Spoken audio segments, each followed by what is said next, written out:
আসসালামু আলাইকুম।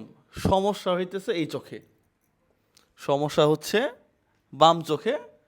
Doctor operation করে বলছে ডান চোখে, ধানমন্ডি আই হসপিটালে। আপনি বুঝেন তাহলে। আমি যদি এখন বলি যে ওই ডাক্তার গাঁজা খায়, তাহলে যারা সভ্য সমাজ, ডাক্তার সমাজ, এরা মন খারাপ করবে যে আপনি এই কথা কেমনে কইলেন। সমস্যা এই চোখে, ছোট বাচ্চা সার্জারি করে ফেলছে এই চোখে। মানে এক আজব দেশ, এই এক আজব দেশে আছি। কথা তো আর বেশি বাড়ায় লাভ নাই আসলে। এই যেই ডাক্তার এটা করছে, তারে গরম গরম কয়েকটা ডিম দেওয়া উচিত। বিশ্বাস করেন, একটা মানুষের জীবন নিয়ে খেলা। ও তো অ্যাবনর্মাল।